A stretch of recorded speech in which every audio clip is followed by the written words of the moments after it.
Get a confession off here. Let's just check in with our collective. We've got Susie producing the show from the Saloon Bar. Just checking in there. Yeah, all good. Drink of the day. Oh well, it feels a bit autumnal here, so maybe a glass of red wine. Okay, I'm not going to ask Matt. Because it's water at the moment. Greatest hits water. That'll do for me for the moment. Thanks. It's a special thing that we've got. Yes, yeah. Nice. Give it away.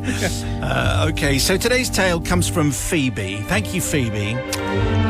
Dear Simon, Matt, Sister Susie, I would like to share this confession, a disaster which happened on school dressing up day. I hope that you and Matt and lovely Susie and the top GHR listeners will forgive me. This might make a lot of people go, oh, yes.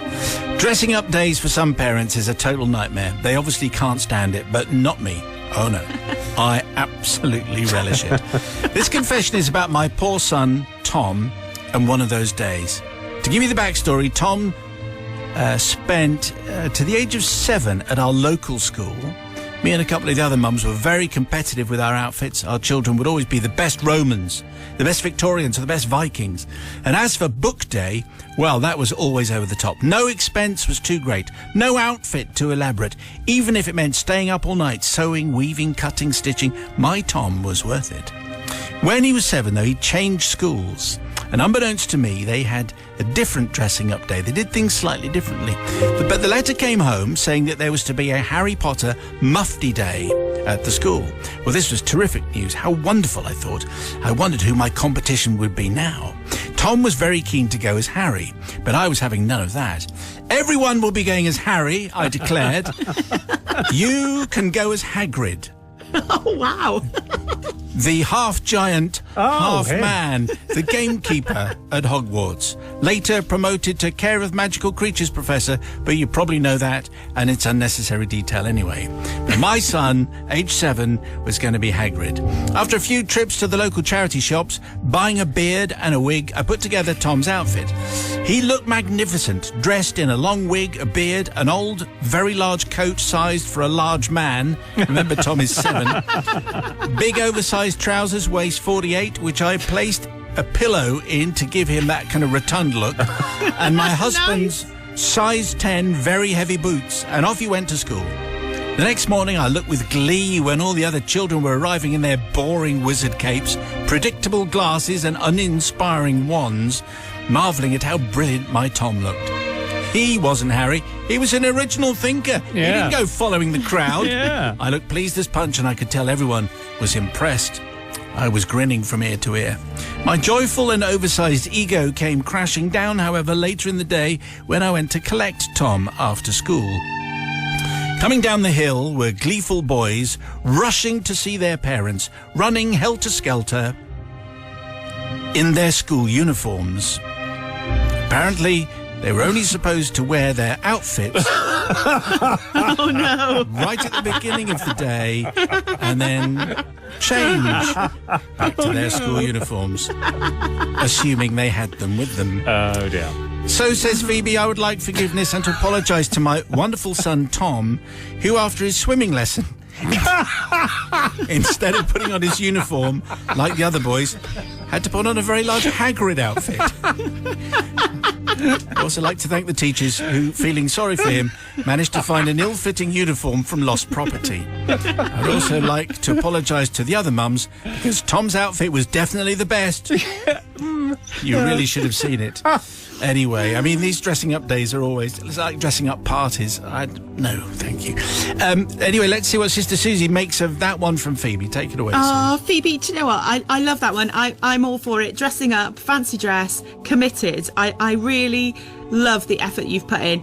I do feel sorry for Tom, though, that he had to walk around, not just in the outfit, but in size 10 shoes all day. You could have given him a different pair of shoes for, maybe just walking to school in. But I think the effort you put in, I have to forgive you. because you just did too much. It was excellent. Changing after swimming is always a bit of a drag, putting on your own clothes. But if you're putting on oversized trousers and a very heavy And the coat, pillow. and a pillow, that's a tough one. Brother from another. Yeah, I mean, mother. that's the cherry on top, isn't it? Having to. Has anyone seen my pillow that I need to shove down my trousers? Yeah, I'm definitely going to forgive. I mean, who knew? Who knew that you needed to bring in the change of uniform as well? I don't think that's the thing. I think normally you spend the entire day dressed as your book or as your Harry Potter. So Not at this school, you Not don't. at this school, apparently. Making their own rules up as they go along. So, yes, definitely forgiven. Okay, so it's the people's verdict. Please, do you forgive Phoebe? I think you may. I mean, I think a lot of parents have various horrors about uniforms that they have to change and edit for dressing up days as they go through. But it's the people's verdict, please. 61054. First word is Simon. You can email simon@greatesthitsradio.co.uk. Just a moment. People's verdict on tonight's confession, which came from Phoebe about the Harry Potter Mufti Day. She sent her 7-year-old to dressed as Hagrid, the gameskeeper, not realising that also should have been sent in with a school uniform to change into like everybody else. The calamity. People's verdict. Here we go. Everyone's forgiving. So Kirito says, forgiven, I'm a cosplayer and there's nothing more fun or better than spending the day dressed as your favourite fictional characters. I absolutely love it and encourage everyone to do it. Hannah in Sheffield, forgiven, I feel this pain. I spent a week making a Flash Gordon costume for my 5-year-old. Unfortunately, I forgot to send him with his change of clothes and he came back in unicorn pants and a t-shirt 3 sizes too big. Finally, Rachel from Horsham says, forgiven, I feel for Phoebe and her son. On one occasion, I thought it was a wacky hair day at my son's school, so I coloured his hair bright blue. The closer we got to school, it was evident I was mistaken. Thankfully for both of us, I saw a friend who let me wash my son's hair in her bathroom, although her white towels did not look so pristine afterwards. Getting it wrong at school confessions, dressing up confessions, school uniform confessions. I think you've probably got one. Send it to confessions@greatesthitsradio.co.uk. Which means a nice blend of sounds I thought there. so. I thought Yeah. that was one of my favourite ones there. Yeah. We go live to the saloon bar for our drink of the day. Producer Susie's been experimenting. What are we going for? Well, it's really nice here. It's really nice and sunny. So I think a nice cold glass of white wine would be delicious. Maybe a Sauvignon? Lovely. A Sauvignon. Not a Sauvignon Blanc or a... Yeah, Sauvignon Blanc. Savvy bee. A savvy bee. Savvy bee. Why not? Which no one ever said, ever. Okay, tonight's confession. Half a pint of Savvy Bee. Savvy bee. Today's confession comes from Frankie. Frankie, thank you very much. Here's today's tale. Simon and the Confessional Collective. Back in 1972, I was an innocent 22-year-old man working in a petrol station. This was not any old petrol station, but one of the brand new breed of self-service stations. Ooh. As the concept of self-service was so new, we, the staff, were on hand to assist and demonstrate how to use the pumps. We also checked their engine oil levels and washed their windscreens. Needless to say, we were always rushed off our feet. Each shift had 2 members of staff as a minimum. I worked predominantly with a guy called Chris. He and I were of similar age and we worked together well, taking in turns to work either the forecourt or the till. On this particular day, I was on till duty, Chris was running the forecourt. The layout of the garage was such that when standing at the tills serving customers, the forecourt with petrol pumps were on our right. So to see any particular pump would involve turning to our right and looking through a large plate glass window. To the rear of the shop was one of the first generation of automated car washes. So this is a high-tech garage that we're in. Wow. A simple 2 vertical brush affair was the car wash. 2 vertical brushes, 1 horizontal brush. No computers, no sensors, no wheel cleaning brushes, no CCTV. The only way to shut this beauty down was to hit a red button on the post where the token went in. Okay. This would be done by a member of staff as the driver had to stay in the car and could not reach the stop button from the driving seat. Where is this going? I wonder. We were supposed to help the car wash customers and ensure the radio aerial was pushed down. A very, very basic wash by today's standards. As this was a totally new concept, the manufacturers knew that there would be claims and had left us with a wad of claim forms. The odd wiper arm or radio aerial would always be ripped off, but not much more than that. We were only allowed bog standard cars too. There were vehicles that were excluded from using it, and it was our responsibility to ensure we didn't allow those vehicles. It was a particularly busy hot summer's day, and both Chris and I were rushed off our feet with low petrol prices. Low petrol prices is an old confession, obviously. Clearly. Free upper cylinder lubricant and quadruple green shield stamps. Of Yes, course. the place was packed. What times to be alive with quadruple Green Shield stamps? A young man wearing corduroys, sporting a beard and glasses, looking a bit like Che Guevara, asked for a car wash token. As there were quite a few people in the queue waiting to pay, I gave him a token without mentioning the aerial. Not every car had a radio aerial anyway. I carried on serving customers without further ado when suddenly Chris appeared frantically at the door and shouted, "Frankie, did you sell someone a car wash?" "Yes," I said, "why?" And I turned 180 degrees and looked in horror, as did Chris. The brush came down with some force onto the fabric roof of the Triumph Spitfire convertible.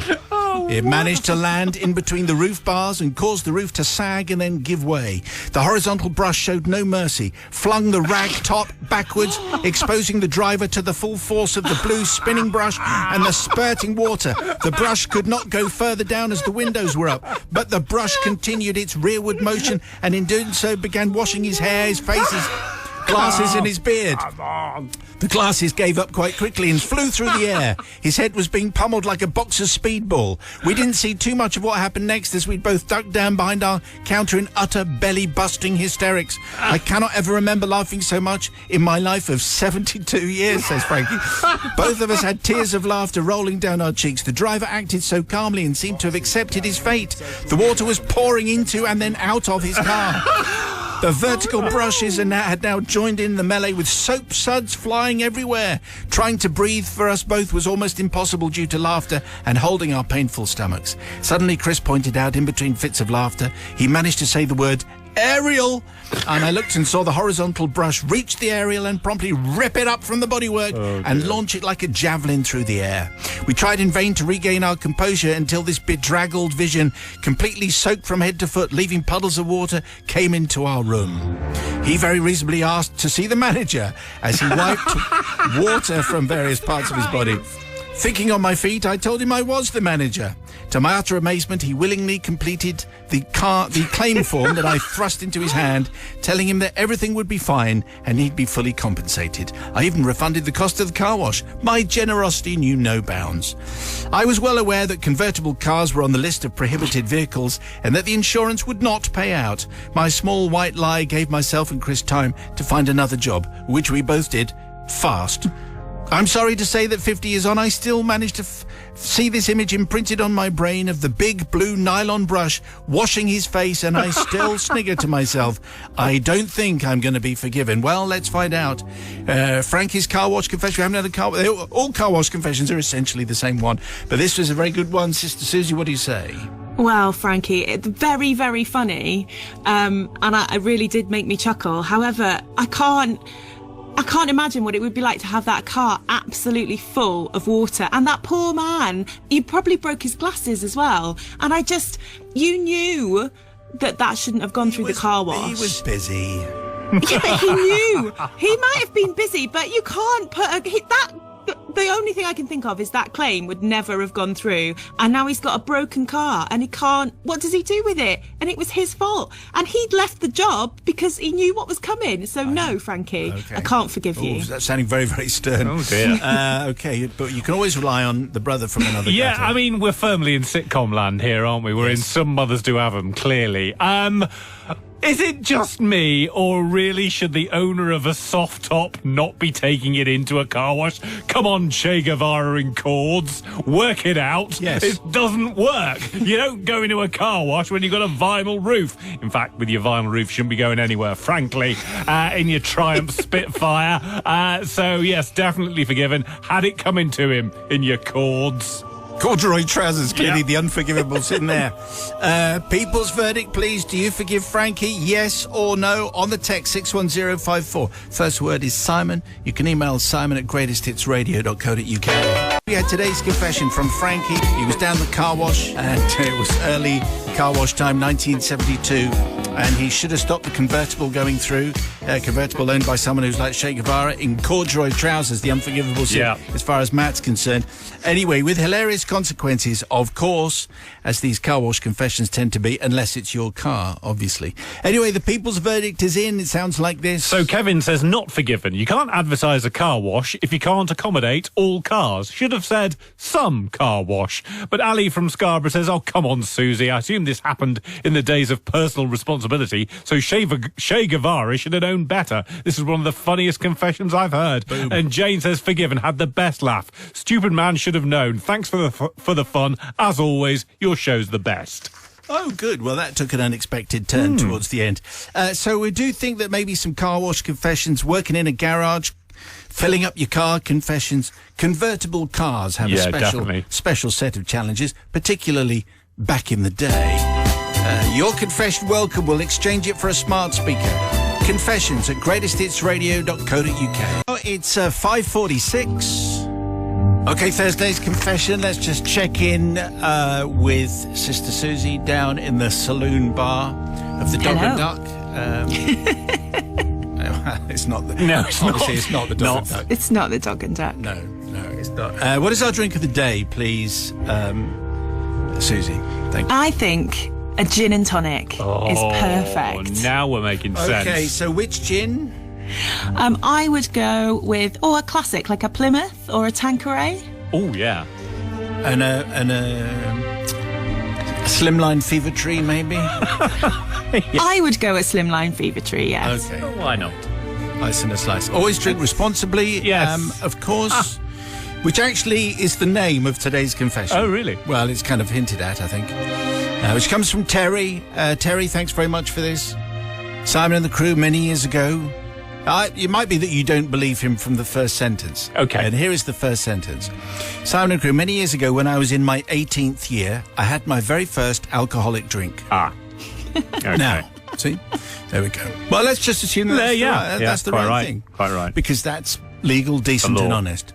Now, tradition dictates that this is usually a shandy, a lager and lime, or maybe a rather feeble cider. Low risk, easy drinking favourites, of course. These are the sensible options. That's why it's the tradition. However, this was not my experience. It was Christmas time. It's our first Christmas confession. Christmas time, mistletoe and wine and all that. This is why there was better quality beverages in our house. And so I tasted some, and Matt's going to have to correct me here, González Bayas del Duque Amontillado. Amontillado. Well done, yeah. González Bayas. Yes. Is that right? I'm probably near enough. Del Duque Amontillado. Amontillado. Very nice it was too, Yep. says Terry. A top-notch introduction to the adult world of grown-up drinks. Remember, he is 18.